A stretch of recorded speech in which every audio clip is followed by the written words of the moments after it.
Tutorial GK में आपका स्वागत है। दोस्तों, आज हम बात करेंगे झारखंड के बारे में। झारखंड के जितने भी एग्ज़ाम होने वाले हैं उन सभी एग्ज़ामों के लिए काफ़ी महत्वपूर्ण होगा।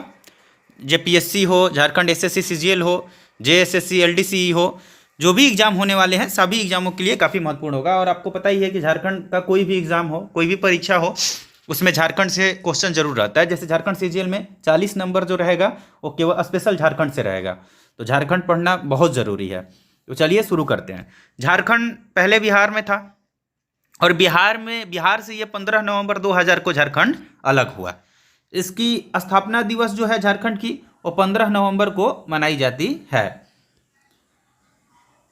राजधानी जो है झारखंड का वो रांची है। वही उप राजधानी अगर आपसे पूछेगा तो दुमका। उप राजधानी कहाँ है इसका? दुमका है। झारखंड का हाई कोर्ट रांची में है।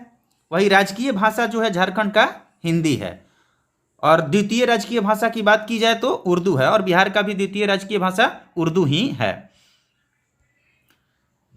अन्य द्वितीय भाषाएं की बात की जाए तो संथाली, बंगला, उड़िया, मुंडारी, हो, खड़िया, कुड़ुग, कुरमाली, कोरठा, पंचपरगनिया, नागपुरिया, मगही, भोजपुरी, मैथिली, अंगिका, ये सभी जो हैं ये अन्य द्वितीय भाषाएं में हैं। ऐसे द्वितीय राजकीय भाषा आपसे पूछ दे तो उर्दू और राजकीय भाषा पूछ दे तो हिंदी लगाना है।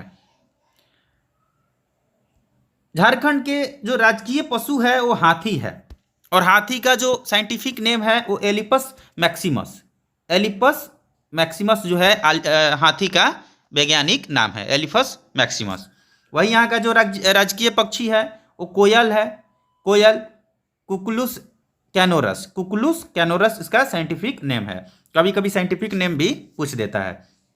राजकीय वृक्ष की बात की जाए तो साल यहाँ का राजकीय वृक्ष है, जिसको सोरिया रोबोस्टा कहते हैं। वही राजकीय पुष्प की बात की जाए तो पलास। पलास राजकीय यहाँ की फूल है, जिसका नाम ब्यूटिया फ्रोंडोसा है। ब्यूटिया फ्रोंडोसा। वही प्रतीक चिन्ह जो है यहाँ का 4 जे अक्षर है। 4 जे अक्षर के बीच में एक अशोक चक्र है। अशोक चक्र है यहाँ का राष्ट्रीय चिन्ह। चलिए प्रतीक चिन्ह जो है, आइए प्रतीक चिन्ह हम पिक्चर के माध्यम से आपको दिखाते हैं। देखिए यही है झारखंड का राजकीय चिन्ह। ये जे है, 4 जे है। ये 1, ये 2, 3, 4, 4 जे है और 4 जे के बीच में ये अशोक स्तंभ है। ये वाला अशोक स्तंभ इसमें रहता है। यही झारखंड का जो है वो राजकीय चिन्ह है। अगर आपसे इसका डिजाइनर के बारे में पूछे कि इसके डिजाइनर कौन थे, जैसे भारतीय झंडा के जो डिजाइनर थे पिंगली वेंकैया थे, उसी तरह से अगर इसका डिजाइनर आपसे पूछे तो अमिताभ पांडे। अमिताभ पांडे जो थे इसके प्रतीक चिन्ह के डिजाइनर थे, जो राष्ट्रीय अभिकल्पना संस्थान अहमदाबाद के छात्र थे। अमिताभ पांडे। नेक्स्ट चलते हैं। इसका नामकरण, आखिर इसका नामकरण जो है झारखंड क्यों पड़ा? तो यहाँ पे जंगल झाड़ की बहुलता के कारण इसका नाम झारखंड पड़ा। मतलब यहाँ पे जंगल झाड़ बहुत ज्यादा आपको देखने को मिलेगा, इसीलिए इसका नाम जो है झारखंड रखा गया। इसका भौगोलिक स्थिति देखा जाए तो भारत के उत्तर पूर्व भाग में यह स्थित है। नॉर्थ ईस्ट में झारखंड आपको मिलेगा। अक्षांशीय विस्तार जो है 21 डिग्री 58 मिनट 10 सेकंड से 25 डिग्री 18 मिनट उत्तरी अक्षांश। अक्षांश और देशांतर भी पूछता है, तो ये भी याद रखिएगा, इसको भी रट लेना है। वही देशांतरीय विस्तार की बात करें तो 83 डिग्री 19 मिनट 50 सेकंड से 87 डिग्री 57 मिनट आपके पूर्वी देशांतर में ये स्थित है। देशांतरीय विस्तार 83 डिग्री 19 मिनट से 87 डिग्री 57 मिनट। वही अक्षांशीय विस्तार की बात की जाए तो 21 डिग्री 58 मिनट से 25 डिग्री 18 मिनट उत्तरी अक्षांश में स्थित है। इसका चौड़ाई पूरब से पश्चिम 463 किलोमीटर। 463 किलोमीटर ये पूरब से पश्चिम इसकी चौड़ाई है। वही इसकी लंबाई की बात की जाए उत्तर से दक्षिण में तो 380 किलोमीटर इसकी लंबाई है झारखंड की। मतलब झारखंड जो है वो चौड़ा है। झारखंड की चौड़ाई जो है वो ज्यादा है लंबाई के अपेक्षा, याद रखिएगा। इसकी भौगोलिक सीमा जो है, अगर भौगोलिक सीमा देखा जाए तो उत्तर में आपका बिहार हो जाता है, दक्षिण में उड़ीसा, पूरब में पश्चिम बंगाल और पश्चिम में छत्तीसगढ़ और उत्तर प्रदेश। ये इसकी भौगोलिक सीमाएं हैं। उत्तर में बिहार, दक्षिण में उड़ीसा, पूरब में पश्चिम बंगाल और पश्चिम में छत्तीसगढ़ एवं उत्तर प्रदेश। राज्य की सीमा को स्पर्श करने वाले राज्य बिहार हैं, उड़ीसा हैं, पश्चिम बंगाल है, छत्तीसगढ़ है और उत्तर प्रदेश हैं। ये आपका 5 राज्यों से इसका सीमा स्पर्श होता है, 5 राज्यों से इसका सीमा लगता है, बिहार, उड़ीसा, पश्चिम बंगाल, छत्तीसगढ़ और उत्तर प्रदेश। राज्य का आकार जो है वो चतुर्भुजाकार है, चतुर्भुजाकार राज्य का आकार है, ये भी याद रखिएगा। झारखंड का क्षेत्रफल देखा जाए तो झारखंड का क्षेत्रफल जो है 79,714 वर्ग किलोमीटर में झारखंड फैला हुआ है, 79,714 वर्ग किलोमीटर। वहीं इसका भारत के कुल क्षेत्रफल का इसका हिस्सा देखा जाए, ये नहीं पूछता है, भारत के कुल क्षेत्रफल का हिस्सा देखा जाए तो 2.42% इसका भारत के कुल क्षेत्रफल का इसका हिस्सा है। क्षेत्रफल के दृष्टि से झारखंड का देश में जो स्थान है वो 16वां है, 16वां। तेलंगाना के गठन के बाद इसका स्थान जो है वो 16वां है क्षेत्रफल के दृष्टि से। क्षेत्रफल के दृष्टि से सबसे बड़ा प्रमंडल जो है उत्तरी छोटा नागपुर है, उत्तरी छोटा नागपुर। उत्तरी तापमान है वो आपको 44 डिग्री सेल्सियस। वही न्यूनतम तापमान की बात की जाए तो 4 डिग्री सेल्सियस न्यूनतम तापमान है। कुल कृषि योग्य भूमि जो है वो 38 लाख हेक्टेयर है, 38 लाख हेक्टेयर। वही कुल वन भूमि की बात की जाए यहाँ पे तो 23,553 वर्ग किलोमीटर कुल वन भूमि है। अगर परसेंटेज के हिसाब से देखा जाए तो 29.55%, 29.55%, ये भी ध्यान रखिएगा। टोटल जो प्रमंडल है यहाँ के वो आपको 5 हैं, जिसमें 9 निर्मित जो हाल ही में गठन किए गए प्रमंडल है वो कोल्हान है, कोल्हान। प्रमंडल का नाम जरूर याद रखिएगा। 5 प्रमंडल है, कौन कौन से हैं? उत्तरी छोटा नागपुर और दक्षिणी छोटा नागपुर, संथाल परगना, पलामू और कोल्हान। उत्तरी छोटा नागपुर दोनों हो जाएगा, एक संथाल हो जाएगा, पलामू और कोल्हान। राज्य निर्माण के समय जिलों की संख्या कितनी थी? 18। राज्य निर्माण के बाद नए जिलों की संख्या 6, तो टोटल कितने हो गए? देखिए, राज्य निर्माण के समय में जिलों की संख्या 18 थी, राज्य निर्माण हुआ उसके बाद इसमें नए जिले कितने बने? 6, तो टोटल 24 यहाँ के जिले हैं। और राज्य निर्माण के बाद दिया हुआ है कि कौन कौन से जिला का गठन यहाँ पे हुआ है झारखंड में, तो आइए समझ लेते हैं। एक तो लातेहार 2001 में, जामताड़ा, सिमडेगा, रायकेला, सरायकेला, खरसावां, खूंटी एवं रामगढ़, तो ये सभी 2001 में, और खूंटी एवं रामगढ़ जिला जो है वो फिलहाल हाल ही में इसका गठन हुआ है 2007 में। और रामगढ़ से याद रखिएगा ये सबसे छोटा जिला भी है झारखंड का। आगे बढ़ते हैं। वर्तमान में कुल जिलों की संख्या 24, 18 पहले, 6 नया। जिला टोटल जो है वो रांची है, गुमला है, सिमडेगा है, लोहरदगा है, हजारीबाग, कोडरमा, चतरा, बोकारो, धनबाद, गिरिडीह, दुमका, जामताड़ा, गोड्डा, देवघर, साहेबगंज, पाकुड़, पलामू, गढ़वा, लातेहार, पूर्वी सिंहभूम, पश्चिमी सिंहभूम, सरायकेला, खरसावां, खूंटी एवं रामगढ़, ये टोटल 24 जो जिले हैं। यहाँ अनुमंडलों की संख्या जो है वो 45 है। प्रखंड की संख्या 264 प्रखंड यहाँ पे है। नगर निगम की बात की जाए तो टोटल 9 नगर निगम है। नगर निगम याद रखिएगा 9, ये भी कर लीजिएगा, नगर निगम पूछता है। नगर निगम 9 है, जहाँ कहाँ पे है तो रांची में है, धनबाद है, देवघर है, चास है, आदित्यपुर है, हजारीबाग, मेदिनीनगर, मानगो और गिरिडीह।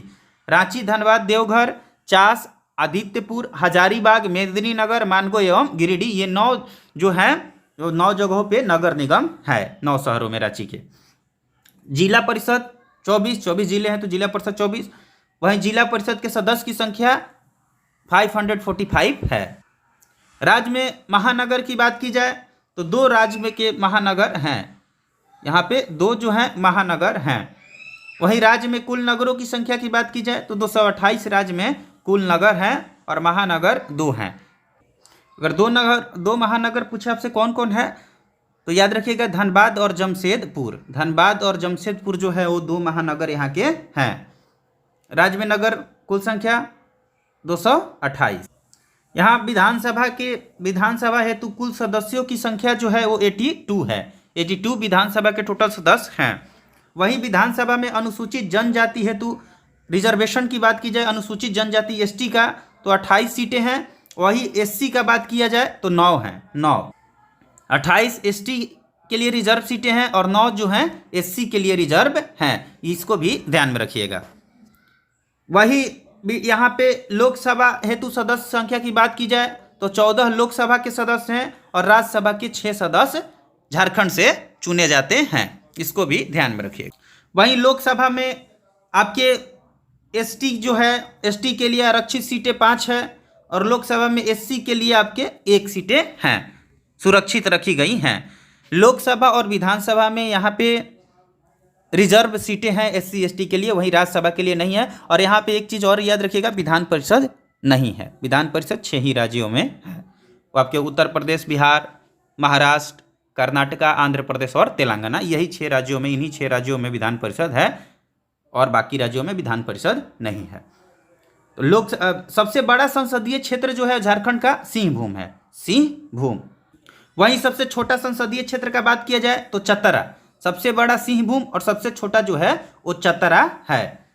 आदिम जनजातियों की संख्या 8 है, वही मान्य अनुसूचित जनजाति जो है एसटी हैं, जिन्हें माना गया है वो 32 हैं। 32 जो है एससी एसटी जो है एसटी 32 हैं और ये आदिम जनजातियों की संख्या जो है 8 याद रखिएगा इसको भी। राज्य के सकल घरेलू उत्पाद में कृषि तथा संबंध प्राथमिक क्षेत्र का सर्वाधिक योगदान है। सब सर्वाधिक योगदान अगर आपसे पूछे कि राज्य के सकल घरेलू उत्पाद में किसका है तो प्राथमिक क्षेत्र का। वहीं बिहार में भी आपका प्राथमिक क्षेत्र का ही सर्वाधिक योगदान है। और यहाँ की जो प्रति व्यक्ति औसत आय है 2019-20 के अनुसार चालू मूल्यों पर वो 85,513 है, 85,513, ये भी ध्यान रखिएगा। झारखंड की कुल जनसंख्या की बात की जाए तो आपका झारखंड की कुल जनसंख्या 3,29,88,134 है। 3,29,88,134 यहाँ की कुल जनसंख्या है। और ये अगर क्षेत्रफल जो है यहाँ का 2.42%, ये याद रखिएगा। कुल जनसंख्या में अगर पुरुषों का हिस्सा पूछ दे तो 51.32% और महिलाओं का 48.68% जो है महिलाओं का प्रतिशत है। वही अनुसूचित जनजातियों की संख्या की बात की जाए तो 86,45,042 है यहाँ की अनुसूचित जनजाति। और वहीं जो प्रतिशत की बात की जाए तो एसटी प्रतिशत जो है यहाँ पे 26.2% एसटी निवास करती है झारखंड में। वही एससी की बात की जाए तो 39,85,644 है और प्रतिशत के मामले में ये 12.1% जो है ये एससी निवास करती है। 26.2% एसटी निवास करती है झारखंड में। वही एससी की बात की जाए तो 12.1% एससी वहां पे निवास करती है। देश की कुल जनसंख्या में झारखंड का हिस्सा पूछे तो झारखंड का जो हिस्सा है 2.72% है। वही क्षेत्रफल में 2.42%। जनसंख्या की दृष्टि से देश में झारखंड का स्थान 14वां है, वही क्षेत्रफल में 16वां है, ये भी याद रखिएगा। संख्या की दृष्टि से सबसे बड़ा प्रमंडल यहाँ का छोटा नागपुर है, उत्तरी छोटा नागपुर। वहीं जनसंख्या की दृष्टि से सबसे छोटा प्रमंडल आपसे पूछे तो पलामू जो है सबसे छोटा प्रमंडल जनसंख्या की दृष्टि से है। जनसंख्या की दृष्टि से सर्वाधिक बड़ा जिला रांची है और वहीं सर्वाधिक छोटा जिला जो है वो लोहरदगा है, लोहरदगा। सर्वाधिक जनसंख्या वाला प्रथम चार जिला कभी कभी पूछ देता है तो रांची, धनबाद, गिरिडीह, पूर्वी सिंहभूम। रांची, धनबाद, गिरिडीह, पूर्वी सिंहभूम जो है ये सर्वाधिक जनसंख्या वाले प्रथम 4 जिले हैं। वहीं न्यूनतम जनसंख्या की बात की जाए तो लोहरदगा, खूंटी, सिमडेगा और कोडरमा। लोहरदगा, खूंटी, सिमडेगा और कोडरमा। जनसंख्या घनत्व जो है यहाँ पे 414 व्यक्ति जो हैं वो प्रति वर्ग किलोमीटर पे निवास करते हैं। 414 व्यक्ति प्रति वर्ग किलोमीटर। यहीं बिहार का सबसे ज़्यादा जनसंख्या घनत्व है 1106। जनसंख्या यहाँ का 414 वर्ग किलोमीटर। यहाँ की जो लिंगा अनुपात है वो 949 है। 949 जो है यहाँ की लिंगा अनुपात है, ये भी ध्यान रखिएगा। सर्वाधिक लिंगा अनुपात वाला जिला पूछ दे आपसे तो पश्चिमी सिंहभूम है। देखिए इसको पढ़ लीजिएगा एक बार, तो आप जब भी इसका एमसीक्यू ऑब्जेक्टिव क्वेश्चन कीजिएगा तो इजीली कर लीजिएगा। इसको पढ़ना जरूरी है, इंटरेस्ट आए ना आए लेकिन इसको पढ़ना बहुत ज़रूरी है। ऑब्जेक्टिव फिर जब कीजिएगा तो उस टाइम आपको बहुत अच्छा लगेगा, तो ध्यान से पढ़िएगा। और न्यूनतम लिंगानुपात वाला जिला की बात की जाए तो धनबाद में सबसे कम लिंगानुपात है, वही सबसे ज़्यादा सिंहभूम में है, पश्चिमी सिंहभूम में है। झारखंड की कुल साक्षरता दर जो देखा जाए तो ये 66.41% है। 66.41% जो है यहाँ की कुल लिटरेसी रेट है, टोटल लिटरेसी रेट। वहीं पे पुरुष साक्षरता दर 76.84% और वही महिला साक्षरता दर की बात की जाए तो 55.4% जो है महिला साक्षरता दर यहाँ की है। सर्वाधिक साक्षर जिला दर वाला जिला जो है रांची है। वहीं पे न्यूनतम अगर साक्षरता दर वाला जिला आपसे पूछे तो पाकुड़। पाकुड़ जो है यहाँ पे सबसे कम लिटरेसी रेट है। वही सर्वाधिक सबसे ज़्यादा पूछे तो रांची में याद रखिएगा। आइए स्टैटिक देख लेते हैं, जो यहाँ से वो काफ़ी इंपॉर्टेंट है स्टैटिक। झारखंड के प्रथम राज्यपाल, तो झारखंड के जो प्रथम राज्यपाल थे वो प्रभात कुमार थे।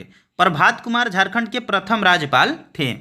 वही प्रथम महिला राज्यपाल की बात की जाए तो द्रौपदी मुर्मू। द्रौपदी मुर्मू जो है वो झारखंड की प्रथम महिला राज्यपाल थीं, जो अभी राष्ट्रपति हैं। वही प्रथम मुख्य न्यायाधीश की बात की जाए तो न्यायमूर्ति विनोद कुमार गुप्ता यहाँ के प्रथम मुख्य न्यायाधीश थे, विनोद कुमार गुप्ता। वही प्रथम महिला मुख्य न्यायाधीश की बात किया जाए तो न्यायमूर्ति ज्ञान सुधा मिश्रा। न्यायमूर्ति ज्ञान सुधा मिश्रा जो है वो प्रथम महिला मुख्य न्यायाधीश थी झारखंड की। प्रथम विधानसभा अध्यक्ष इंद्र सिंह नामधारी। इंद्र सिंह नामधारी जो थे वो प्रथम विधानसभा अध्यक्ष थे। बात की जाए प्रथम विधानसभा उपाध्यक्ष की तो बागुन बुम्बई जो थे वो प्रथम उपाध्यक्ष थे, विधानसभा के उपाध्यक्ष। वहीं प्रथम मुख्यमंत्री बाबूलाल मरांडी थे, बाबूलाल मरांडी। वही आपके अगर बात की जाए प्रथम गैर आदिवासी मुख्यमंत्री तो रघुबर दास जो थे प्रथम गैर आदिवासी मुख्यमंत्री थे। प्रथम निर्दलीय मुख्यमंत्री की बात की जाए तो मधु कोड़ा जो थे वो प्रथम निर्दलीय मुख्यमंत्री थे, निर्दलीय ही जीत गए थे।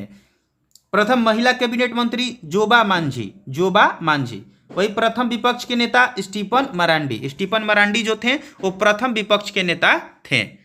वही प्रथम मुख्य सचिव की बात की जाए तो विजय शंकर दुबे जो थे प्रथम मुख्य सचिव थे, विजय शंकर दुबे।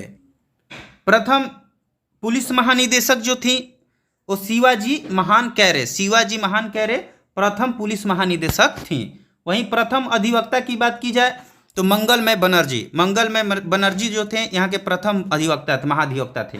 प्रथम लोकायुक्त न्यायमूर्ति लक्ष्मण उरांव जो थे वो प्रथम लोकायुक्त थे। वही प्रथम मनोनीत विधानसभा सदस्य की बात की जाए तो जोसेफ पेचेली गॉलस्टीन। जेपीएससी के प्रथम अध्यक्ष फटिक चंद्र हेमब्रम। वही महिला आयोग की प्रथम अध्यक्ष पूछे तो लक्ष्मी सिंह। महिला आयोग की प्रथम अध्यक्ष झारखंड की लक्ष्मी सिंह। वहीं झारखंड के प्रथम परमवीर चक्र प्राप्तकर्ता जो थे वो आपके प्रथम परमवीर चक्र प्राप्तकर्ता तो अल्बर्ट एकवा। वहीं प्रथम आपका बात करें अशोक चक्र प्राप्तकर्ता तो रणधीर वर्मा। प्रथम अंतर्राष्ट्रीय आदिवासी महिला हॉकी खिलाड़ी सावित्री पूर्ति जो थी वो प्रथम अंतर्राष्ट्रीय आदिवासी महिला हॉकी खिलाड़ी थी। प्रथम महिला अंतर्राष्ट्रीय अंपायर झारखंड की थी, प्रथम महिला थी जिन्होंने अंतर्राष्ट्रीय मैचों में अंपायरिंग की है या अंतर्राष्ट्रीय अंपायरिंग की है तो आश्रिता लकड़ा। वही प्रथम विश्वविद्यालय जो है यहाँ का रांची विश्वविद्यालय। और प्रथम ग्लाइडिंग इंस्ट्रक्टर पूछ दे तो राजेश रजक। प्रथम gliding instructor Rajesh Rajak. Next चलते हैं। प्रथम चिकित्सा महाविद्यालय की बात है तो राजेंद्र चिकित्सा महाविद्यालय रांची में ही। वहीं प्रथम महाविद्यालय की बात आए तो संत कोलंबो महाविद्यालय हजारीबाग में। वहीं प्रथम आयुर्वेद महाविद्यालय राजकीय आयुर्वेद महाविद्यालय लोहरदगा में। प्रथम हिंदी जो है पत्रिका दैनिक और राष्ट्रीय भाषा था, प्रथम यहाँ का हिंदी पत्रिका। प्रथम हिंदी मासिक की बात की जाए तो घर बंधु प्रथम हिंदी मासिक था। वही प्रथम अंग्रेजी दैनिक का बात किया जाए तो डेली आता था, वो डेली प्रेस था, तो दैनिक डेली याद रखिएगा। प्रथम फिल्म यहाँ का था आक्रांत जो था प्रथम फिल्म था झारखंड का आक्रांत। वहीं प्रथम नागपुरी फिल्म की बात की जाए तो सोनाकर नागपुर ये जो है यहाँ का प्रथम नागपुरी फिल्म है। वही प्रथम तांबा कारखाना आपसे पूछे, इसको वीवीआई कर लीजिएगा तो घाटशिला में जो है यहाँ प्रथम तांबा कारखाना खोला गया था। सबसे ठंडा स्थल जो है यहाँ का नेतरहाट है जो लातेहार में है, नेतरहाट सबसे ठंडा स्थल। वही सर्वाधिक वर्षा वाला स्थान आपसे पूछे तो नेतरहाट ही है। सबसे ठंडा पानी जहाँ होगा वहाँ ठंडक ज़्यादा होगा, तो याद रखिएगा, कनेक्ट कर लीजिएगा। सबसे बड़ा वन सारंडा, सारंडा जो है यहाँ का सबसे बड़ा वन है। वहीं प्रथम बिजली घर जो था तिलैया, जो बराकर नदी किनारे है तिलैया, वहीं पे प्रथम बिजली घर। प्रथम रेल मार्ग राजमहल से लेकर के मुगल सराय तक चली थी, राजमहल से मुगल सराय तक यहाँ का प्रथम रेल मार्ग चली थी। वही सबसे बड़ी नदी घाटी परियोजना बोले तो दामोदर नदी घाटी परियोजना, दामोदर नदी घाटी परियोजना सबसे बड़ी और सबसे पहली यही है। 1948 में इसका गठन हुआ था, डीवीसी। सबसे ऊंचा जलप्रपात की बात किया जाए तो बूढ़ा घाघ जलप्रपात लातेहार में है। बूढ़ा घाघ सबसे ऊंचा जलप्रपात, बूढ़ा घाघ जलप्रपात लातेहार, इसको भी वीवीआई कर लीजिएगा। वही द्वितीय सबसे ऊंचा जलप्रपात की बात किया जाए तो हुंडरू जलप्रपात रांची, हुंडरू जलप्रपात रांची। आइए फिगर से देखते हैं हुंडरू को और बूढ़ा घाघ। यह है आपका झारखंड का सबसे ऊंचा जलप्रपात, इसको बूढ़ा घाघ जलप्रपात, यह है बूढ़ा घाघ जलप्रपात। ये झारखंड का सबसे ऊंचा जलप्रपात है। देख रहे हैं पानी यहाँ से आ रहा है, ऐसे होते हुए जाएगा। और दूसरा जो सबसे ऊंचा जलप्रपात है, फेमस भी है, हुंडरू जलप्रपात जो रांची में है, 98 मीटर उसका ऊंचाई है, वो भी हम दिखा रहे हैं आपको। ये है आपका हुंडरू, हुंडरू वाटरफॉल जो झारखंड का दूसरा सबसे ऊंचा वाटरफॉल है। इसका ऊंचाई जो है 98 मीटर है और ये झारखंड का दूसरा सबसे ऊंचा है जलप्रपात। देख लीजिए यहाँ से ये होते हुए यहाँ आकर के गिरता है। नेक्स्ट क्वेश्चन में आते हैं। नेक्स्ट क्वेश्चन जो है सबसे बड़ा हवाई अड्डा, सबसे बड़ा हवाई अड्डा जो है वो बिरसा मुंडा हवाई अड्डा है रांची में। झारखंड का सबसे बड़ा हवाई अड्डा बिरसा मुंडा हवाई अड्डा है, वो कहाँ है? रांची में। सर्वोच्च शिखर जो है वो पारसनाथ की पहाड़ी, पारसनाथ की चोटी जो है यहाँ की सर्वोच्च शिखर है। वही द्वितीय सर्वोच्च शिखर की बात किया जाए तो सरवत पहाड़ी, सरवत पहाड़ी द्वितीय सर्वोच्च शिखर है। सबसे गर्म जल कुंड सूर्य कुंड, सूर्य कुंड कहाँ है? हजारीबाग में। सूर्य कुंड कहाँ है? हजारीबाग में, याद रखिएगा। समुद्र से निकटतम जिला पूर्वी सिंहभूम, पूर्वी सिंहभूम जो है वो समुद्र से सबसे निकट जिला है झारखंड का। वहीं सबसे लंबी नदी झारखंड का बात किया जाए तो दामोदर नदी, दामोदर नदी घाटी कहाँ है परियोजना? तो झारखंड में ही है। और सबसे पहला भारत का नदी घाटी परियोजना है दामोदर नदी घाटी परियोजना। स्वतंत्र रूप से समुद्र से गिरने वाली नदी स्वर्णरेखा, स्वर्णरेखा जो है स्वतंत्र रूप से समुद्र में गिरने वाली नदी है। वही नेक्स्ट क्वेश्चन पे आते हैं। सर्वाधिक तीर्थयात्रियों वाला शहर, तो सर्वाधिक जो तीर्थयात्री आते हैं ये सबको पता है देवघर में। कहाँ? देवघर में। भोले बाबा हैं तो देवघर में सर्वाधिक तीर्थयात्री आते हैं। वहीं जनसंख्या के दृष्टि से झारखंड की जनजातियों में जो प्रथम जनजाति है वो संथाल जनजाति है। संथाल जनजाति जो है जनसंख्या में सर्वाधिक इसका जनसंख्या है झारखंड में। वही संथाली भाषा की लिपि ओल चिकी, ओल चिकी जो है संथाली भाषा की लिपि है ओल चिकी। झारखंड की जनजातियों में सर्वाधिक जो विकसित जनजाति है उरांव है। उरांव जो है काफ़ी डेवलप जनजाति है झारखंड की। वही झारखंड राज्य की प्राचीनतम सबसे पुरानी जनजाति जो है असुर है। असुर, असुर जो है झारखंड की सबसे पुरानी जनजाति है। देखिए नेक्स्ट स्टार्ट करते हैं हम झारखंड की सभ्यता और संस्कृति। और झारखंड की सभ्यता और संस्कृति के अंतर्गत हम झारखंड की जनजातियों के बारे में पढ़ेंगे। अगर आप झारखंड पढ़ रहे हैं और उसमें अगर जनजातियों का चर्चा नहीं किए, जनजातियों के बारे में नहीं जाने तो आप कुछ नहीं पढ़े, क्योंकि झारखंड जनजातियों से ही है। और वहाँ पेड़ वन रहता है तो वहाँ जनजाति आदि मानव ये सब रहते थे। झारखंड गढ़ था, तो झारखंड के बारे में पढ़ रहे हैं तो उनके बारे में तो पढ़ना जरूरी है। तो चलिए स्टार्ट करते हैं।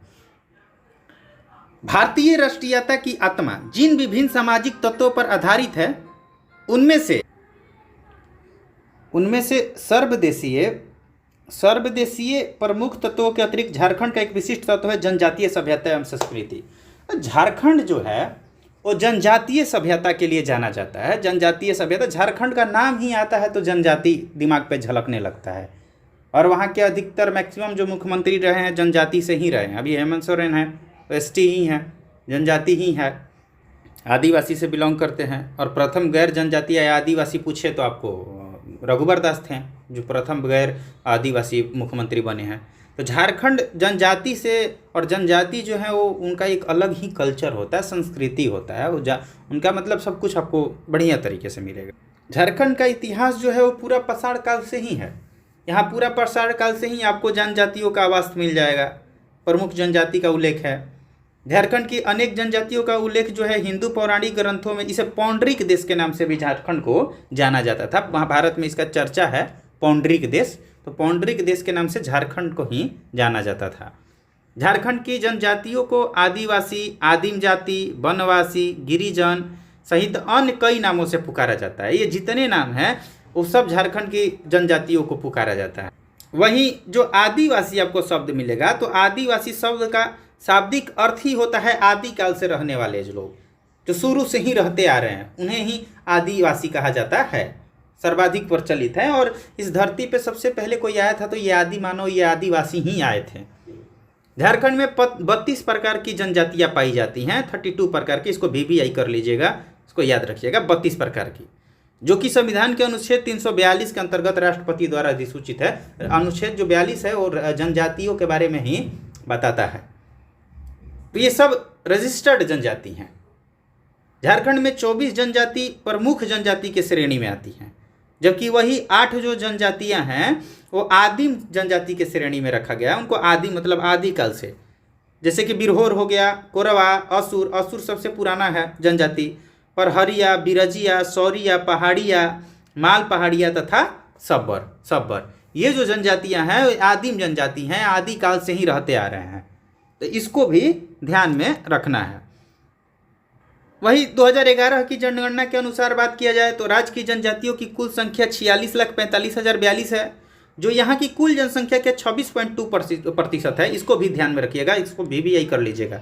जो ST जनसंख्या है झारखंड का वो 26.2% है। वहीं पे अगर आदिम जनजातियों की संख्या बोला जाए तो 1,92,425 है, जो 0.72% है। मतलब इतना जो जनसंख्या है ये आदिकाल से, मतलब जो जनजाति रहते आ रहे हैं उनको आदिम जनजाति कहते हैं, और इनकी जनसंख्या अभी 1,92,425 है। और ये आदिम जनजाति में 8 जनजातियाँ आती हैं। वही आपसे अगर सबसे पुराना जनजाति की बात करें तो असुर जनजाति जो है सबसे पुराना जनजाति है। नेक्स्ट है कि आदिम जनजातियाँ अनुसूचित जनजातियों के अंतर्गत आने वाली वैसी जनजातियाँ हैं जिनकी अर्थव्यवस्था कृषि पूर्वकालीन है, यानी जो अपना जीवन यापन इन दिनों भी आखेट तथा कंद मूल संग्रह करने के साथ साथ झूम खेती में से करते हैं। मतलब इनका जो जीवन है आदिम जो जनजाति हैं आज के टाइम में भी वो इतने डेवलप नहीं हुए हैं। अगर सबसे डेवलप जनजाति की बात करें झारखंड का तो वो है उरांव जनजाति जो है वो सबसे डेवलप जनजाति है, यानी जो अपना जीवन यापन इन दिनों भी अकेट तथा कंद मूल संग्रह करने के साथ साथ झूम खेती से करते हैं। देखिए झूम खेती का मतलब क्या है, ये मतलब ये अखेटक की तरह जीवन व्यतीत करते हैं, जंगल में जाना, कंद मूल बटोरना, उसी से इनका जीवन यापन होता है। झूम खेती का मतलब है कि एक खास सीजन में वो क्या करते हैं कि जंगलों को काटते हैं, वहाँ साफ सफाई करते हैं, आग लगा करके जलाते हैं उस जगह को, और फिर वहाँ पे खेती करते हैं, फिर उसके बाद उसको चेंज करके दूसरे जगह पे जाते हैं। ये सबसे ज़्यादा झूम खेती जो होता है वो पूर्वी भारत में होता है, नागालैंड वगैरह इन सभी राज्यों में होता है। यहाँ की जनजातियों की बात किया जाए तो यहाँ की कुल जनजाति जो है आबादी का 91.01% जो आबादी है वो ग्रामीण क्षेत्रों में रहना पसंद करती है। देखिए जितने भी जनजाति मिलेंगे या आदिवासी मिलेंगे वो ज़्यादातर ग्रामीण में ही मतलब रहना बिलोंग करते हैं, चाहते हैं, पसंद करते हैं ग्रामीण एरिया में ही। उनको रूरल एरिया काफ़ी अच्छा लगता है, वो काफ़ी लाइक करते हैं। अब झारखंड में भी जाइएगा ना तो झारखंड का जो मूल निवासी हैं, जो आदिवासी हैं, वो शहर में नहीं मिलेंगे। वो शहर में जाएंगे बिजनेस के लिए, बिजनेस के पर्पज़ से, या कुछ चीज़ बेचना हो, खरीदना हो तो जाएंगे, फिर अपने घर पे लौट जाते हैं, गांव में आ जाते हैं। हजारीबाग चले जाइए, पलामू चले जाइए, कहीं भी जाइए झारखंड में, ज़्यादातर जो शहर में निवास कर रहे हैं वो बिहार और यूपी वाले ही हैं। झारखंड के जो प्रॉपर हैं वो नहीं हैं। तो जो आदिवासी हैं या जनजाति हैं वो ग्रामीण क्षेत्रों में ही ज़्यादातर है। 8.99% ही आबादी शहर में निवास करती है। प्रजातीय तत्वों के आधार पर झारखंड की सभी जनजातियों को प्रोटो ऑस्ट्रेलॉयड वर्ग में रखा जाता है। प्रोटो ऑस्ट्रेलॉयड जातियां हैं, उनकी विशेषता देखिए। जैसे कि एक निग्रो और निग्रिटो जनजाति होती है। निग्रो और निग्रिटो जनजाति जो है वो अंडमान निकोबार, मध्य प्रदेश, छत्तीसगढ़, महाराष्ट्र, आंध्र प्रदेश, कर्नाटका, तमिलनाडु, केरल के पहाड़ी एवं जंगली क्षेत्रों में, मतलब दक्षिण भारत में मान करके चलिए तो प्रॉपर प्रायद्वीपीय भारत में। इनका जो विशेषता है मूल रूप से बाल घुंघरूला होता है, नाक चौड़ी और समतल, कद नाटा 105 सेंटीमीटर से कम के होते हैं ये लोग। इनका कद जो होता है नाटा होता है, त्वचा का रंग ये काला होते हैं, काला। गोल सिर होगा और बाहर की ओर निकला हुआ जबड़ा होता है इनका। इनका जबड़ा जो है बाहर की तरफ फेंक देता है, निकला हुआ रहता है। वही अगर प्रोटो ऑस्ट्रेलॉइड की बात की जाए तो ये मध्य एवं दक्षिणी भारत के जंगल तथा पहाड़ी क्षेत्र और उत्तर भारत में इनका बाल लहरदार होता है। जो उनका बाल होता है घुंघरेला होता है, वहीं पे इनका जो बाल होता है वो लहरदार होता है। नाक जो होता है चौड़ी होती है, चपटी भी होती है और नीचे की ओर दबी हुई रहती है, जबकि उनका नाक देखा जाए तो चौड़ी होती है और समतल होता है। आन लक्षणों में निगरों के ही समान ये होते हैं और बाकी जो लक्षण है वो निगरों के ही समान होता है। त्वचा जो रहेगा वो रंग काला रहेगा, गोल सिर रहेगा, बाहर की ओर निकला हुआ जबड़ा रहेगा, ये सभी रहेगा। एक आता है मंगलोआइड। तो मंगलोआइड जो है होता है, इसका भी वही काम है, शरीर तथा चेहरे पर कम बाल होता है इसके। वहीं इनका जो चेहरा होता है वो सपाट चेहरा होता है तथा गाल की हड्डियां बाहर उभरी हुई होती हैं। गाल की जो हड्डी है वो बाहर की तरफ निकली हुई होती हैं। आंखें तिरछी और अधकुली, आधा खुला आंख होता है। कद मध्यम आकार का, जहाँ पे वो लोग बौना होते हैं इनका कद मध्यम आकार का होता है। और रंग जो होता है इनका खास विशेषता पीला रंग के होते हैं मंगलोआइड। और ऑस्ट्रेलियाइड या निग्रो निग्रिटो जो होते हैं वो काला रंग के होते हैं, ये ध्यान रखिएगा। देखिए ये आपको थोड़ा साफ नहीं दिखेगा, लेकिन देखिए मैं समझाता हूँ। ये देखिए इनका नाक जो है वो बाहर की ओर निकला हुआ, किसी का चपटा भी होता है। ये थोबड़ा जो है बाहर की तरफ फेंका हुआ, बाल घुंघरैला लहरदार भी है। तो निग्रो निग्रोटो या ऑस्ट्रेलियाइड का क्या है, अब लहरदार बाल। वहीं रंग जो है काला है और कद जो होता है छोटा होता है, यही ऑस्ट्रेलियाइड हैं।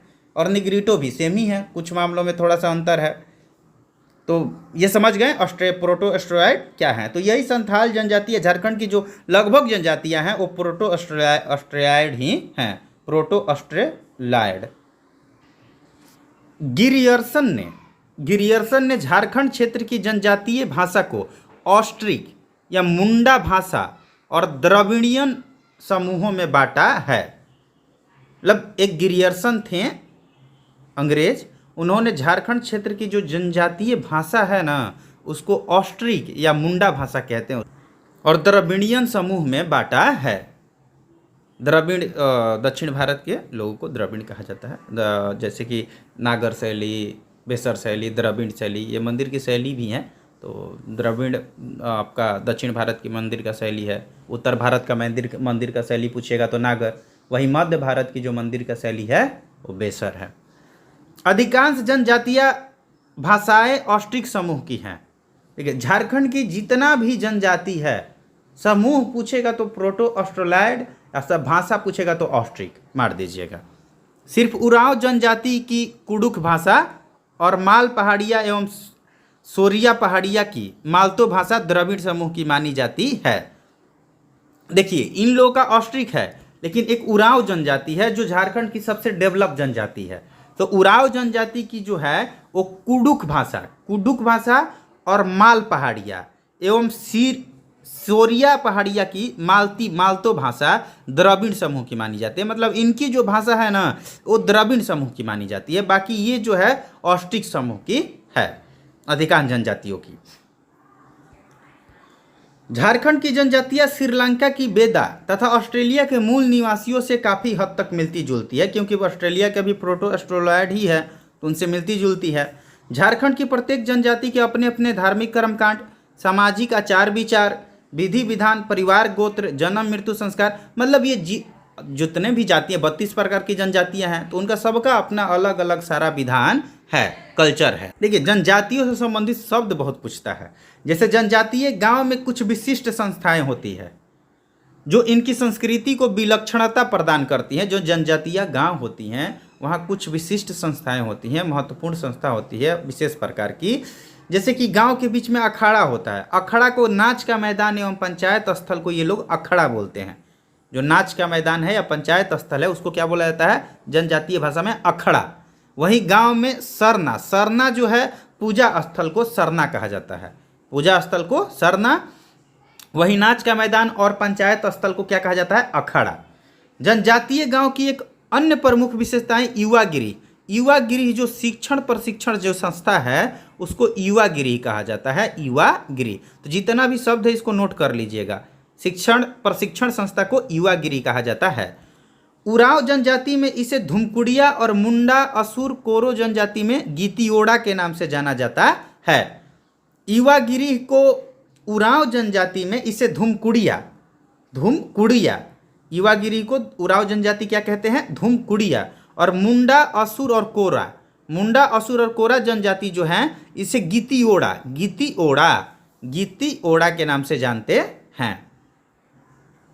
नेक्स्ट, जनजातियों में गोत्र को किली, जैसे हम लोगों में गोत्र होता है ना, जनजातियों में भी गोत्र होता है, लेकिन उसको किली, पारी, कुंदा आदि कई नामों से जाना जाता है। किली, पारी, कुंदा इन नामों से जाना जाता है गोत्र को। जनजातीय परिवार प्रायः एकल होते हैं, संयुक्त परिवार बहुत कम पाए जाते हैं। जैसे हम लोगों में संयुक्त परिवार भी होते हैं, एकल भी होता है, लेकिन जनजातियों में एकल ही परिवार होते हैं, वो संयुक्त नहीं होते। संयुक्त परिवार जो है मतलब सबको मिला करके दादा परदादा, दादा की बेटी, ये सब मिला करके ये ऐसा नहीं चलता है, बहुत कम होता है, एकल परिवार ही रहता है। झारखंड का जनजातीय समाज पितृसत्तात्मक है। जैसे सिंधु घाटी सभ्यता मातृसत्तात्मक था, उस तरह से इनका जो समाज है वो पितृसत्तात्मक है। पितृसत्तात्मक याद रखिए, मतलब पितृ प्रधान, पिता को प्रधानता यहाँ पे दिया जाता है, माता को नहीं। उत्तराधिकार पुरुष पंक्ति में चलता है। पिता की संपत्ति में पुत्रों का समान हिस्सा मिलता है, उसमें लड़की का हक नहीं होता है। वहाँ भी सेम ही परंपरा है, जैसे हमारे यहाँ भी यही है कि लड़कियों का हक कहाँ मिलता है, शादी कर दिए अपने घर जाओ, उसके बाद तुम्हारा अधिकार खत्म। तो वही चीज़ें हैं, उनमें भी यही है। संपत्ति में बाप का संपत्ति में अधिकार जो है, एकाधिकार पुत्रों का ही है, पुत्रियों का नहीं है। अभी भी उनका भी वही कंडीशन है। डेवलप तो वैसे वो तो जनजाति ही है, जब हम शहर में रह रहे हैं डेवलप नहीं है तो उनका तो बात ही छोड़िए। जनजातीय समाज में पुरुष महिला का सम्मानजनक स्थान है। चलिए ये तो बहुत बढ़िया है कि उनमें पुरुष जो है और महिला जो है इनका सम्मानजनक स्थान है। कम से कम हमारे तरफ हम लोगों के जैसा जो हम अपने आप को डेवलप मानते हैं, ऐसा नहीं है कि बीच रास्ते में लड़कियों को चाकू घोंप देना, जला देना, ये कर देना, ऐसा चीज़ें नहीं हैं। उनके अंदर दोनों को सम्मानजनक स्थान प्राप्त है। इनका समाज लिंग भेद की इजाज़त नहीं देता। मतलब जैसे कि हम लोग के समाज में जो डेवलप समाज है हमारा, जिसे हम लोग डेवलप समाज कहते हैं, यहाँ पे क्या है, अगर कोई प्रेग्नेंट है तो सबसे पहले उसको ले जा करके जांच करवाओ कि लड़का है कि लड़की। अगर लड़की होगी तो उसे मार दो। तो ये चीज़ें नहीं है, उनके लिए दोनों समान है, दोनों इक्वल है, चाहे कोई भी हो, बच्चा हो बच्ची हो, दोनों को एक समान देते हैं। और ये काफ़ी अच्छा भी है, लिंग भेद नहीं करना चाहिए। जनजातीय परिवार साधारणतः एक विवाही होते हैं, लेकिन विशेष परिस्थिति में दूसरी या तीसरी पत्नी रखने की मान्यता है। हमारे समाज में, जिसे हम डेवलप समाज कहते हैं, तलाक का सिस्टम आ गया, तो इससे आप 1000 पत्नी भी रखिए, क्या फर्क पड़ता है। लेकिन उनमें जो है एक ही विवाह का प्रचलन है। अब ऐसा कोई विशेष परिस्थिति आ गया जिसे एक्सेप्शन कहते हैं, अपवाद कहते हैं, तो उस स्थिति में दूसरी या तीसरी पत्नी रखने की मान्यता है। इनमें बाल विवाह प्रथा प्रायः नहीं है, दहेज प्रथा भी नहीं है, बल्कि वधू मूल की परंपरा है। देखिए ये इन सभी चीज़ों में भी हमसे डेवलप है। यहाँ पे बाल विवाह वाली बात नहीं है, बाल विवाह पे तो हाई सुप्रीम कोर्ट भी रोक लगा दिया है। दहेज प्रथा भी नहीं है, हमारे यहाँ तो समाज में दहेज प्रथा है, सरकार तो कर रही है अपने से बंद, लेकिन कहाँ बंद हो रहा है। बल्कि वधू मूल मतलब बहू को आप दे दिए, बस वही। देखिए वधू मूल का जो मतलब है ना कि स्त्रियों का या लड़कियों का क्रय विक्रय, मतलब कि देखिए क्या होता है हमारे समाज में क्या है, बेटी वाले जो हैं वो दहेज देते हैं लड़का वाले को, बेटा वाले को।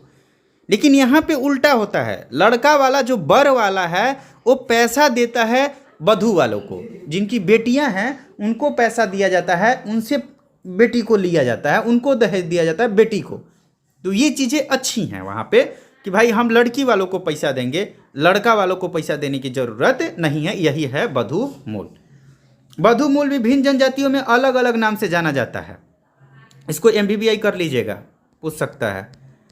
जैसे पोन, संथाल हो, करमाली, सौरिया, पहाड़िया, ये इन सभी जनजातियों में पोन के नाम से इसे जाना जाता है। जैसे संथाल का तो याद कर लीजिएगा, संथाल पोन, क्योंकि सबसे ज़्यादा जनजाति जनसंख्या इन्हीं का है, संथाल का ही। गुनोंग, मुंडा में गुनोंग, मुंडा गुनोंग अगर बोलेंगे तो वधू मूल। पोटे सबर जनजाति में पोटे, डाली किसान या परहरिया जनजाति में इसे डाली के नाम से जानते हैं, डाली। वहीं हरजी बंजारा, हरजी जो है बंजारा जनजाति में हरजी के नाम से जाना जाता है। वही सुकदाम जो है वो कब्बर, सुकदाम जो है वो कब्बर जनजाति, इसे सुकदाम के नाम से जानते हैं। तो ये भी चीज याद रखिएगा। विवाह के पूर्व सगाई का रस्म केवल बंजारा जनजाति के लोग करते हैं। देखिए हमारे समाज में अब लगभग 80% मान के चलिए तो सगाई का रस्म पूरा हो रहा है, लेकिन इनमें क्या है कि एक बंजारा जनजाति है, उन्हीं जनजाति के लोग जो है केवल विवाह का रस्म या सगाई का रस्म पूरा करते हैं, निभाते हैं या करते हैं। बाकी जनजातियों में ऐसा सिस्टम नहीं है। तथा दहेज लेते हैं और वधू मूल देते हैं, इसमें दहेज भी लेते हैं और वधू मूल भी देते हैं, दोनों सिस्टम में है बंजारा जनजाति में। तो जो अपवाद है उसको याद रखना चाहिए, क्योंकि एग्जामिनर क्या करता है कि अपवाद ही दे देता है। तो याद रखिएगा कि बंजारा जनजाति में दहेज लेने और देने दोनों का सिस्टम है, और उनमें विवाह के पूर्व सगाई का भी सिस्टम है बंजारा जनजाति में, इसको VVI कर लीजिएगा। वैवाहिक रस्म रिवाज में सिंदूर लगाने की प्रथा प्रायः सभी जनजातियों में है, केवल खोंड जनजाति में जयमाला का रिवाज है। देखिए सिंदूर जो है वो सभी जनजाति के लोग सिंदूर लगाते हैं विवाह वाला सिस्टम में, लेकिन वहीं एक खोंड जनजाति जो है, जो नरबली प्रथा चलाया था अंग्रेजों के टाइम में, नरबली प्रथा, खोंड जनजाति, तो और इसे नॉर्थ ब्रुक ने इसको ख़त्म किया था। और ये खोंड जनजाति जो है इसमें जयमाला का रिवाज है, खोंड जनजाति में जयमाला का रिवाज है, और जनजातियों में जयमाला का रिवाज नहीं है। बंजारा जनजाति में सगाई का, जबकि खोंड जनजाति में जयमाला का।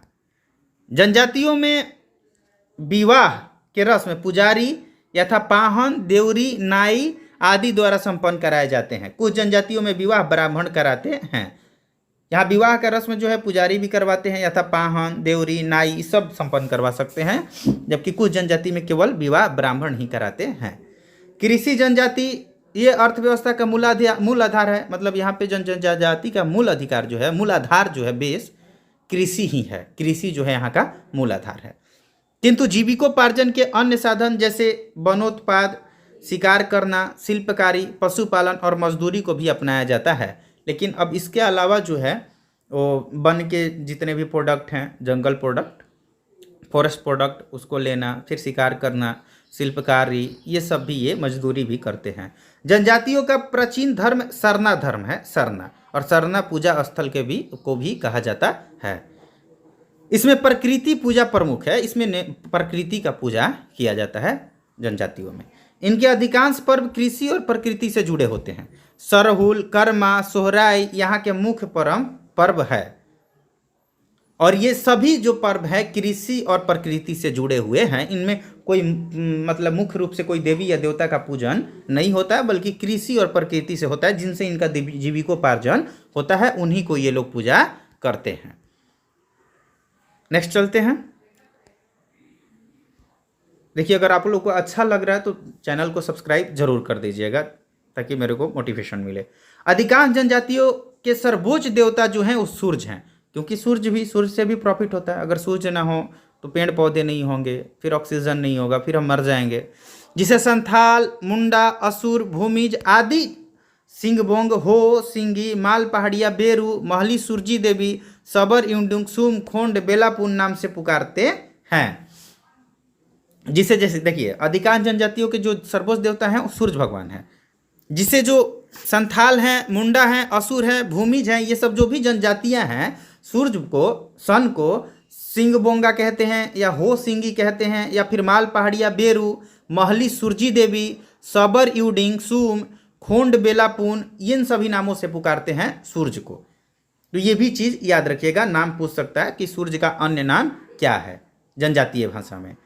सरहुल, जदुर, करम, जतरा, झूमर, बरोइया, माठा, डोमकच, सोहराय, ये सब अंगनई, चाली, फगडुंडी, ये यहाँ के प्रमुख राग गीत हैं। मतलब बोले तो फेस्टिवल के समय में महत्वपूर्ण जो गायन होता है, जैसे फाग राग है हमारे यहाँ फगुआ के समय, लगनी राग है विवाह के समय बिहार में, तो उसी तरह से यहाँ का जो प्रमुख ये सब है। नृत्य में परंपरागत परिधान, फूल पत्तों, पंखों, आभूषणों से श्रृंगार करने और सजने संवरने की परंपरा है। नृत्य में ये लोग क्या करते हैं, पंखा से या फिर फूल पत्ती है, पंख, मोर पंख आलजल से, इन सभी चीज़ों से ये लोग आभूषण बना करके सजते हैं। उराव जो है अपने सर्वोच्च देवता को धर्मेश सौरिया पहाड़िया, बेड़ो गोसाई, गोंड बूढ़ा देव, बिंझिया विंध्यवासिनी देवी, बंजारा देवी, गोड़ाइत पूर्व, इन सभी नामों से, मतलब उराव जो जनजाति हैं, जो काफ़ी डेवलप जनजाति हैं, वो अपने देवता को इन सभी नामों से पुकारते हैं। इसका स्क्रीनशॉट ले लीजिएगा या लिख लीजिएगा। जनजातियों का अपना धार्मिक विशेषज्ञ या पुजारी भी होते हैं। जैसे मुंडा और उराव आज जनजाति में इसे पाहन कहा जाता है। वहीं खरवार, खड़िया, असुर, बिंझिया, किसान आदि जो हैं इसको बैगा के नाम से जानते हैं। परहरिया, सबर, बथुड़ी जो हैं इसे देवरी के नाम से जानते हैं, देवरी पुकारते हैं पुजारी को। वहीं माल पहाड़िया जो जनजाति है इसे देहुरी कहते हैं। संथाल जो है नाइके, इसको भी कर लीजिएगा। संथाल भाषा में इसे नाइके कहा जाता है, नाइके, पुजारी को नायके। बिरहोर में नाई, भूमिज में लाया और गोसाई जो कहा जाता है चेरो में। वही देओ नावा हो जनजाति देओ नावा के नाम से जानते हैं। धार्मिक विशेषज्ञ को यानी पुजारी का ये अन्य नाम, ये चीज याद रखिएगा। यहाँ की जो जनजाति है वो लोक सांस्कृतिक विरासत भी समृद्ध है। यहाँ की जनजातीय लोक जो सांस्कृतिक विरासत है वो भी महत्वपूर्ण है, वो समृद्ध है। शास्त्रीय नृत्य संगीत का झारखंड में भले अभाव हो, लेकिन लोक संगीत और लोक नृत्यों की यहाँ भरमार है। मतलब लोकगीत और लोक संगीत यहाँ के लिए फेमस है और ये इन सभी चीज़ों में ये समृद्ध है। वहीं जीवन है यहाँ के लोगों का, मतलब यही यहाँ के जीवन है लोगों का। शास्त्रीय नृत्य संगीत, ये लोकगीत, लोक संगीत, लोक नृत्य, ये सब यहाँ का जीवन है। ये लोग प्रकृति पूजा या इनका कोई पूजा है तो इतना अच्छा लगता है, हमने देखा है। काफ़ी मतलब विधि विधान से पूरा करते हैं, फॉर्मेलिटी नहीं निभाते हैं और काफ़ी सस्ते संवरते हैं पत्तों से, आभूषणों से, और अच्छा लगता है। मतलब झारखंडी भाषाओं में एक लोकप्रिय कहावत है, यहाँ बोलना ही संगीत और चलना ही नृत्य है। मतलब ये बोल रहे हैं तो सोचिए कुछ संगीत है, क्या बात है, और अगर चल रहे हैं तो वही नृत्य है। इतनी सुंदर इनकी बोल और चाल होती हैं आदिवासियों का, जनजातियों का। सरहुल, जदुर, कर्मा, जतरा, ये सब जितने हैं, फगुइंडी आदि यहाँ के प्रमुख राग गीत हैं। जो जनजातीय परिवार हैं वो प्रायः मांसाहारी होते हैं, मतलब लगभग मांसाहारी होते हैं। केवल ताना भगत और साफा होड़ समूह मांस मदिरा से परहेज करते हैं। मतलब जनजातीय जितने भी 32 प्रकार के जनजातियाँ हैं उसमें 30 प्रकार की जनजातियाँ जो हैं वो मांसाहारी हैं प्राय, मान के चलिए। लेकिन इसमें एक ताना भगत है और साफा होड़ जो जनजाति है ये मांस मंदिरा इन सभी चीज़ों से परहेज करती हैं, ये पसंद नहीं करते हैं। जनजातियों में शराब पीना सार्वलौकिक प्रथा है, मतलब पहले से ही चलते आ रहा प्रथा है। चावल से बनी शराब जिसे हड़िया कहते हैं, इनका प्रिय पेय है। हाड़िया बहुत सुने होंगे, हड़िया। हड़िया चावल को क्या कहते हैं, चावल को सड़ा दिया जाता है, उससे जो रस निकलता है उसको ये लोग पीते हैं और यहाँ का फेमस शराब है ये। जनजातियों में मृत्यु के बाद शव को गाड़ने और जलाने दोनों ही प्रथा मौजूद है। मतलब गाड़ा भी जाता था जैसे सिंधु घाटी सभ्यता में था, और जलाया भी जाता था, दोनों तरह की प्रथाएं मौजूद थी। दाह संस्कार कम होता है यहाँ पे, जैसे 10 दिन का दाह संस्कार जो क्रियाक्रम होता है ये नहीं होता है, ज़्यादातर यही होता है। जनजातियों के ग्रामीण जीवन में हाट का भी काफ़ी महत्व है। हाट साप्ताहिक, अर्ध साप्ताहिक या पाक्षिक लगता है। यहाँ क्रय विक्रय के अलावा मिलना जुलना, समाचार विनिमय, हाट कहते हैं बाजार को, बाजार जो है हाट कहलाता है। और हाट में क्या होता है कि लोग मिलते हैं अपना, वहीं पे लोगों का बाजार में ही मिलन जुलन होता है ना। वैवाहिक संबंध आदि का भी चर्चा जनजाति में हाट में ही होता है, वहाँ लोगों का आना जाना होता है, तो वहीं पे सब होता है। राजनीतिक क्षेत्र में भी यहाँ के जनजातियों की विशेष भूमिका रही है। झारखंड के पूर्व तथा वर्तमान मुख्यमंत्री जनजाति समूह के ही है। अभी फिलहाल में सोरेन हैं, शिबू सोरेन, तो हेमंत सोरेन, शिबू सोरेन के बेटा, तो जनजाति से ही हैं। तो ये जनजाति से ही, वो अधिकतर तो मुख्यमंत्री वहाँ के जनजाति ही थे। गैर आदिवासी या गैर जनजातीय मुख्यमंत्री की बात किया जाए तो रघुवर दास ही थे प्रथम, जो बीजेपी से थे। झारखंड की दृष्टि से झारखंड की प्रमुख जनजातियों में पहले स्थान पर संथाल, दूसरे स्थान पर उरांव और तीसरे स्थान पर मुंडा तथा चौथे स्थान पर हो हैं। अगर जनसंख्या की दृष्टि से देखा जाए तो सबसे ज़्यादा जनसंख्या संथाल की है, वहीं पे दूसरे स्थान पर उरांव जनजाति की है, जबकि तीसरे पर मुंडा और चौथे पर हो जनजाति है। ये 4 जनजातियों का स्थान आता है जनसंख्या के मामले में। समझते हैं झारखंड की नदियों के बारे में। नदियों से क्वेश्चन पूछता है नदियों के बारे में। तो देखिए नदियाँ जो है झारखंड में जो प्रवाहित होने वाली नदियाँ हैं इनको दो भागों में बांटा जा सकता है, दो भागों में मतलब बांटा गया है। एक वे नदियाँ हैं जो छोटा नागपुर के दक्षिणी पठार से निकलती हैं और पूरब और दक्षिण की ओर प्रवाहित होती हैं। इनमें दामोदर, स्वर्णरेखा, म्यूराक्षी, गुमानी, अजय, दक्षिण कोयल, बराकर और शंख प्रमुख हैं। ये सभी नदियाँ जो हैं ये छोटा नागपुर के दक्षिणी भाग से निकलती हैं। और एक वे नदियाँ हैं जो छोटा नागपुर के पठारी भाग से निकल करके उत्तर की ओर प्रवाहित होते हुए गंगा या उसकी सहायक नदियाँ में मिल जाती हैं। ये गंगा की सहायक नदियाँ में मिलती हैं। जो दूसरी नदियाँ, पहली नदियाँ जो है वो दक्षिणी भाग से निकलती है छोटा नागपुर के, और जो दूसरी नदियाँ हैं वो पठारी भाग से निकलती हैं और उत्तर की ओर प्रवाहित होते हुए गंगा या उसकी सहायक नदियों में मिल जाती हैं। जैसे कि सोन है, उत्तरी कोयल है, पुनपुन है और फल्गु नदी है, फल्गु सकरी।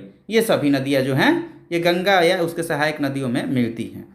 जैसे कि ये झारखंड के पठारी भाग से सोन निकल के आती है छोटा नागपुर के पठारी भाग से और इधर से चली जाती है, ये गंगा में मिल जाती है। ये कोसी, ये गुमानी, गंगा, अजय, मोर, बराकर, ये सारी नदियां हैं, ये पश्चिम बंगाल में जाकर के गिरती है बंगाल की खाड़ी में। वही आते हैं नदियों में झारखंड की सबसे बड़ी नदी की बात आती है तो दामोदर नदी है। दामोदर नदी का उद्गम स्थल छोटा नागपुर का पठार है। पूछता है दामोदर नदी का उद्गम स्थल कहाँ है, तो छोटा नागपुर का पठार। यह पश्चिम बंगाल में कलकत्ता के निकट हुगली नदी में इसका मुहाना है, मतलब ये हुगली नदी में जाकर के लास्ट में अंत में मिल जाती है वहीं पे। इसकी सहायक नदियाँ देखा जाए तो बराकर है, बोकारो है, कोनार है, भेड़ा, ये सभी इनके सहायक नदियाँ हैं। बराकर, बोकारो, कोनार, भेड़ा आदि ये इनके सब जो हैं सहायक नदियाँ हैं, ध्यान रखिएगा। झारखंड की सबसे बड़ी और लंबी नदी है ये दामोदर नदी। अगर आपसे पूछेगा कि झारखंड की सबसे बड़ी नदी कौन है तो दामोदर नदी है। इसे देव नदी भी कहा जाता है। धनबाद और गिरिडीह इसके तट पर बसे हैं। अगर पूछ देगा कि झारखंड के दो शहर जो दामोदर नदी के किनारे बसे हैं तो धनबाद एवं गिरिडीह, धनबाद एवं गिरिडीह। और यह नदी बंगाल का शोक के नाम से भी जाना जाती थी। बंगाल के शोक दामोदर नदी को ही कहते हैं, वही बिहार का जो शोक है वो कोसी है। तो बंगाल का शोक के नाम से दामोदर नदी को जाना जाता है। और ये दामोदर नदी का उद्गम स्थल कहाँ है तो झारखंड के छोटा नागपुर का पठार। वही यह झारखंड की सर्वाधिक प्रदूषित नदी भी है और सबसे ज़्यादा ये पोल्यूटेड है। इसे देव नदी के नाम से भी जाना जाता है। इसका दूसरा नाम जो है देव नदी है। यह सबसे प्रदूषित नदी है। यह पश्चिम बंगाल का शोक नदी कहा जाता है दामोदर नदी को। दामोदर नदी झारखंड का सबसे बड़ी नदी है और लंबी नदी भी है। स्वर्णरेखा, इसका भी उद्गम स्थल छोटा नागपुर का ही पठार है। रांची के नगड़ी गांव, वो लातेहार के समीप है, रांची के नगड़ी गांव में। मुहाना इसका बंगाल की खाड़ी में। सहायक नदियां की बात किया जाए तो जुमार, रारू, कांची, खरकाई, संजय, ये सभी इसके सहायक नदी हैं स्वर्णरेखा नदी के। स्वर्णरेखा झारखंड की एकमात्र ऐसी नदी है जो बंगाल की खाड़ी में स्वतंत्र रूप से गिरती है, मतलब कोई रोक टोक नहीं होता है, स्वतंत्र रूप से जाकर के बंगाल की खाड़ी में गिर जाती है, कहीं इधर उधर नहीं भटकती है। अगर आपसे पूछेगा कि झारखंड की एकमात्र नदी जो स्वतंत्र रूप से बंगाल की खाड़ी में गिरती है तो स्वर्णरेखा नदी। बराकर नदी, इसका भी छोटा नागपुर का ही पठार है। उद्गम स्थल उत्तरी छोटा नागपुर का पठार। मुहाना इसका दामोदर नदी में, क्योंकि ये दामोदर नदी की सहायक नदी है बराकर, तो मुहाना देखिए जो सहायक नदियाँ होती हैं उनका मुहाना उसी मेन नदी में होता है। गंगा की सहायक नदी सोन, तो सोन का मुहाना गंगा में ही होगा। अफवाह क्षेत्र, इसका अफवाह क्षेत्र नहीं पूछेगा, हजारीबाग, गिरिडीह, धनबाद, इससे बस इतना ही है। सोन नदी का उद्गम स्थल अमरकंटक की पहाड़ी है। इसकी सहायक नदी है उत्तरी कोयल। सोन नदी की सहायक नदी उत्तरी कोयल। और मुहाना कहाँ है इसका, गंगा नदी। उत्तरी कोयल की बात किया जाए तो ये रांची के मध्य पठार से निकलती है, रांची के पठार के मध्य भाग से। और इसका जो मुहाना है वो सोन नदी में है। सहायक नदियाँ औरंगा और अमानत जो है इसके सहायक नदियाँ हैं। दक्षिणी कोयल नदी भी झारखंड की ही है और इसका भी मतलब लगभग जो नदियां हैं झारखंड की वो सब के सब छोटा नागपुर के ही पठार से निकलती हैं। और मुहाना इसका कहाँ है, शंख नदी उड़ीसा में। दक्षिणी कोयल का मुहाना पूछेगा तो शंख नदी उड़ीसा। और इसकी सहायक नदी जो है वो कारो है, कारो दक्षिणी कोयल था। यही शंख नदी की बात की जाए तो ये गुमला जिले के चैनपुर प्रखंड से निकलती है और दक्षिणी कोयल में इसका मुहाना हो जाता है। अजय, ये मुंगेर बिहार से निकलती है अजय नदी। और ये इस देवघर या दुमका इसका अफवाह क्षेत्र है, और मुहाना जो है इसका पश्चिम बंगाल के पास भागीरथी में ये जा करके मिल जाती है। अजय नदी, अजय नदी इसको याद रखिएगा। ये कहाँ से निकलती है? तो पश्चिम बिहार के मुंगेर से। और पत्थरों एवं जयंती जो है इसकी सहायक नदियाँ है। वही म्यूराक्षी नदी जो है इसको वीवीआई कर लीजिएगा। ये चित्रकूट की पहाड़ी से निकलती है, त्रिकुट पहाड़ी देवघर से, और इसका मुहाना कहाँ है? गंगा में। सहायक नदियाँ की बात की जाए म्यूराक्षी नदी का, म्यूराक्षी बांध भी है पश्चिम बंगाल में। ये झारखंड और पश्चिम बंगाल इससे लाभ उठाते हैं। तो इसकी सहायक नदियाँ धोआई, टिपरा, पुसरो, भामरी, दौना आदि, ये भी याद रखिएगा। देखिए बहुत सारी छोटी छोटी नदियाँ हैं, सबको बस केवल याद रखना कि ये वहाँ की नदियाँ हैं, सबका ये उद्गम स्थल याद रखना जरूरी नहीं है। गुमानी नदी है, ये राजमहल की पहाड़ी से निकलती है। वहीं ब्राह्मणी नदी है, ये दुधवा पहाड़ी दुमका से निकलती है। नेक्स्ट चलते हैं तो बंसलोई नदी। तो बंसलोई नदी जो है वो गोंडा जिले के पास बांस पहाड़ से निकलती है, गंगा में मिल जाती है। फल्गु नदी, तो ये छोटा नागपुर पठार के उत्तरी भाग से निकलती है। और फल्गु का जो दूसरा नाम है, इसकी मुख्य धारा का जो नाम है निरंजन या लीलाजन, निरंजन या लीलाजन, इसको भी ध्यान में रखिएगा। फल्गु नदी का जो धारा का नाम है वो निरंजन या लीलाजन है। वही सकरी नदी है, ये भी छोटा नागपुर के पठार से निकलती है। और रामायण में इस नदी को सुमागधी कहा गया, सुमागधी। तो सकरी नदी को क्या कहा जाता है? सुमागधी, याद रखिएगा, सुमागधी। वही बात किया जाए आपकी पंचानन या चानन नदी की, तो इसका भी छोटा नागपुर के ही पठार से निकलती है। ये जो नदी है ये 5 जलधाराओं के मल से बनकर बनती है, इसीलिए इसे पंचानन कहते हैं। देखिए जलप्रपात इंपॉर्टेंट है। तो जलप्रपात ऊंचाई से गिरते हुए जल को जलप्रपात कहते हैं। पहाड़ पर्वत से ऊंचा ऊंचा पहाड़ों से गिरती हुई जो जल की झरनाएं होती हैं वही जलप्रपात कहलाती है। झारखंड राज्य में अनेक जलप्रपात हैं जो नदी के बहाव मार्ग में मुलायम शैल के अपरदन या फिर कठोर शैल के अवरोध के कारण बने हैं। बूढ़ाघाट झारखंड की सबसे बड़ी जलप्रपात। ये बूढ़ाघाट जो है यह लातेहार जिले के महुआ टांड़ से 15 किलोमीटर की दूरी पर स्थित है। इसकी ऊंचाई जो है 450 फीट या 143 मीटर है, और इसे लोघा घाघ के नाम से भी जाना जाता है। बूढ़ा घाघ को लोघा घाघ के भी नाम से जाना जाता है। और यह बूढ़ा घाघ नदी पर स्थित है। यह प्रपात जो है झारखंड का सबसे ऊंचा जलप्रपात है। बूढ़ा घाघ जो है झारखंड का सबसे ऊंचा, और इसकी ऊंचाई याद रखिएगा 143 मीटर पर है। नदी पूछ दे तो बूढ़ा घाघ नदी पे बूढ़ा घाघ। हुंडरू जलप्रपात रांची में है, और ये स्वर्णरेखा नदी पर स्थित है। हुंडरू जलप्रपात किस नदी पर है? तो स्वर्णरेखा नदी पर। और इसकी ऊंचाई की बात की जाए तो 243 फीट या फिर 98 मीटर, 98 मीटर। यह झारखंड का दूसरा सबसे ऊंचा जलप्रपात है। फिर गौतम धारा जलप्रपात है, यह राढ़ू नदी पर स्थित है। यही सदनी घाघ, हिरनी प्रपात, ये सभी यहाँ की जलप्रपात हैं।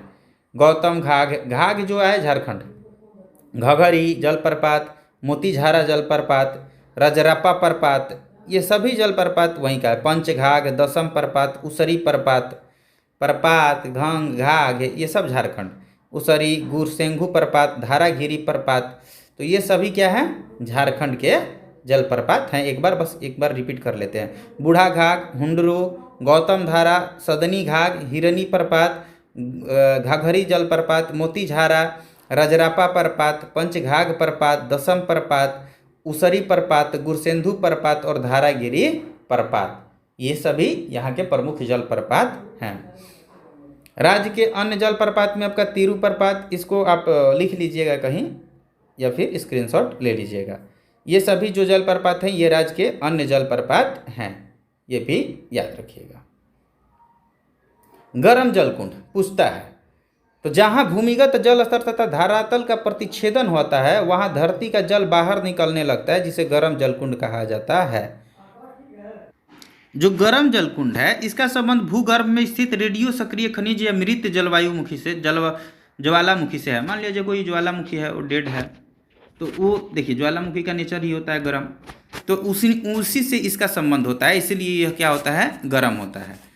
और गर्म जलकुंड में खनिज लवण होगा, गंधक होगा, ये सभी पर्याप्त मात्रा में मिलते हैं, जिसके कारण इस जलकुंड में रोगनाशक शक्ति पाई जाती है।